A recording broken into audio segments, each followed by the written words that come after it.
तारे ज़मीन पर अंतर्राष्ट्रीय स्तर पर आमिर खान द्वारा निर्मित और निर्देशित 2007 की भारतीय हिंदी भाषा की ड्रामा फिल्म है। ये फिल्म 8 वर्षीय डिस्लेक्सिक बच्चे ईशान के जीवन और कल्पना को दर्शाती है। हालांकि वह कला में अव्वल है, लेकिन उसके खराब शैक्षणिक प्रदर्शन के कारण उसके माता पिता उसे बोर्डिंग स्कूल में भेज देते हैं।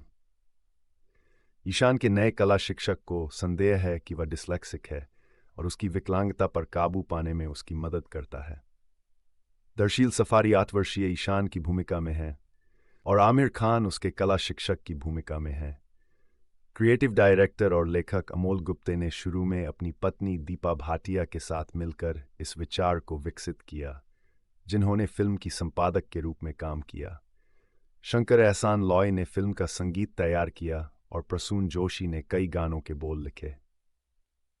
मुख्य फोटोग्राफी मुंबई और पंचगनी के न्यू एरा हाई स्कूल में हुई है और स्कूल के कुछ छात्र भी इसमें दिखाई देते हैं।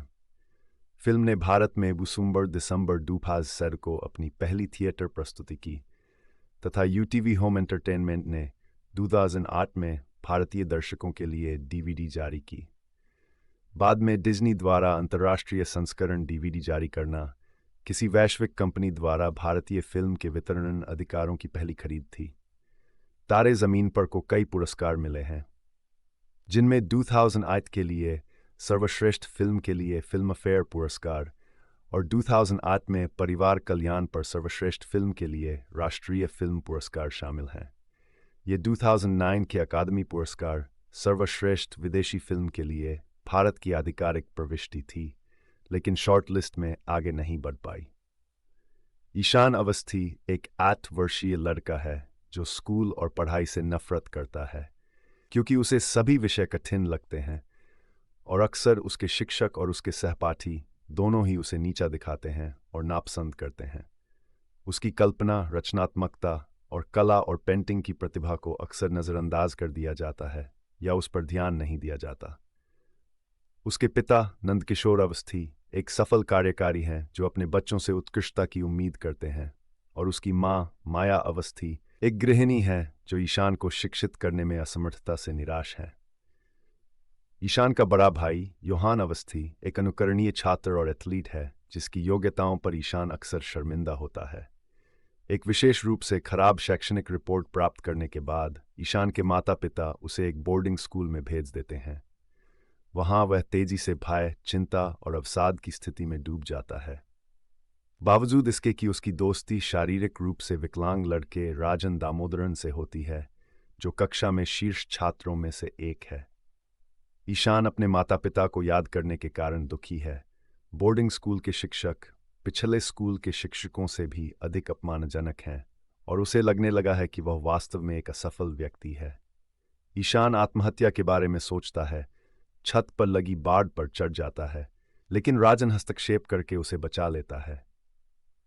ईशान की स्थिति तब बदल जाती है जब एक नया कला शिक्षक रामशंकर निकुंभ विकासात्मक विकलांगता वाले छोटे बच्चों के लिए ट्यूलिप स्कूल में एक हंसमुख और आशावादी प्रशिक्षक स्कूल में शामिल होता है। निकुंभ की शिक्षण शैली उसके सख्त और अपमानजनक पूर्ववर्ती से काफ़ी अलग है और वह जल्दी से ईशान की नाखुशी और कक्षा की गतिविधियों में उदासीन भागीदारी को देखता है। वह ईशान के काम की समीक्षा करता है और निष्कर्ष निकालता है कि उसकी शैक्षणिक कमियां डिस्लेक्सिया का संकेत है, एक ऐसी स्थिति जो उसकी कलात्मक क्षमताओं को दबा देती है। एक दिन निकुंभ ईशान के माता पिता से मिलने मुंबई जाता है, जहां उसे ईशान की कुछ कलाकृतियां मिलने के बाद कला में उसकी छिपी रुचि का पता चलता है।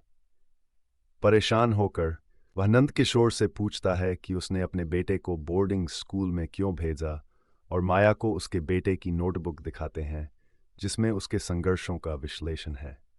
वह बताता है कि कैसे डिस्लेक्सिया के कारण ईशान को अक्षरों और शब्दों को समझने में बहुत कठिनाई होती है।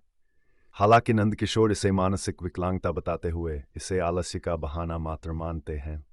ईशान की स्थिति के बारे में उसके द्वारा दिए असभ्य और गलत विवरण से निराश होकर निकुंभ वहां से चला जाता है। नंदकिशोर को आखिरकार ईशान के साथ अपने दुर्व्यवहार के लिए दोषी महसूस होता है। निकुंभ वापस आता है और बाद में डिस्लेक्सिया के विषय को कक्षा में उठाता है और डिस्लेक्सिया से पीड़ित प्रसिद्ध लोगों की सूची पेश करता है। बाद वह ईशान को यह बताकर सांत्वना देता है कि कैसे वह भी बचपन में इसी तरह की समस्याओं का सामना करके संघर्ष करता था। निकुंब फिर स्कूल के प्रिंसिपल से मिलता है और ईशान का ट्यूटर बनने की अनुमति लेता है। धीरे धीरे देखभाल के साथ वह डिसलेक्सिया विशेषज्ञों द्वारा विकसित उपचारात्मक तकनीकों का उपयोग करके ईशान के पढ़ने और लिखने में सुधार करने का प्रयास करता है। ईशान जल्द ही अपनी पढ़ाई में रुचि विकसित करता है और अंततः उसके ग्रेड में सुधार होता है। स्कूल वर्ष के अंत में निकुंब स्कूल के कर्मचारियों और छात्रों के लिए स्कूल के रंगभूमि में एक कला और शिल्प प्रतियोगिता आयोजित करता है। प्रतियोगिता का निर्णायक कलाकार ललिता लाजमी है। ईशान अपनी अद्भुत रचनात्मक शैली के साथ विजेता घोषित किया जाता है और निकुंब, जो ईशान का चित्र बनाता है, उपविजेता घोषित किया जाता है। प्रिंसिपल ने घोषणा की कि निकुंब को स्कूल के स्थायी कला शिक्षक के रूप में नियुक्त किया गया है। जब ईशान के माता पिता स्कूल के आखिरी दिन उसके शिक्षकों से मिलते हैं तो वे उसमें आए परिवर्तन को देखकर अवाक रह जाते हैं। भावुक होकर नंदकिशोर निकुंब को धन्यवाद देता है। जैसे ही ईशान गर्मियों की छुट्टी